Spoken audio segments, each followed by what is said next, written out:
எனக்கு வேலை இருக்குது நான் போகிறேன், எனக்கு அங்கே வேலை இருக்குது நான் போகிறேன், இங்கே வேலை இருக்குது நான் போகிறேன்னு நீ போனேன்னு நீ போயிட்டு திரும்ப வரும்போது அவங்க இல்லைன்னு வச்சுக்கோங்க, அது உன்னை கடைசி வரைக்கும் உன்னை உறுத்திகிட்டே இருக்கும்.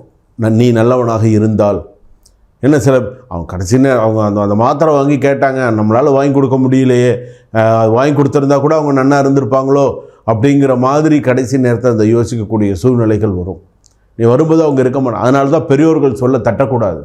இப்போ எனக்கு இந்த ஒரு விஷயத்தை கொஞ்சம் செஞ்சு கொடுத்துட்டு போப்பா, ஒரு மாத்திரை மருந்து வாங்கி கொடுத்துட்டு போப்பா, ஏதாவது ஒரு விஷயம் செய்ப்பா அப்படின்னா டக்குன்னு செய்வாங்க.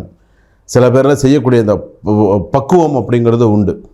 அதனால தான் குடும்பத்தில் மூத்தோர் உடல்நலம் கவனிக்கவும். சின்ன சின்ன சண்டைகள் ஏற்படலாம், சகஜம்தான். சின்ன சின்ன சண்டைகள் சகஜம்தான் குடும்பத்தில். அதுவே பெருசாக ரோட்டுக்கு போயிடக்கூடாது, அவ்வளவுதான், ஞாபகம் வச்சுக்கோங்க. அடுத்ததாக திருமணம், காதல் அப்படின்னு எடுத்துட்டிங்கன்னா திருமணம் தாமதமாக இருக்கும். பரவாயில்ல, கல்யாணம் தாமதமானாலும் பிரச்சனை இல்லை, நீ பண்ணாமல் இருந்தாலுமே பிரச்சனை இல்லை. ஏன்னு வச்சுக்கோங்க, நீ பண்ணி கஷ்டப்படுறதை விட நான் உண்மையை சொல்லுவேன், மிதுன ராசி நீ கல்யாணம் பண்ணி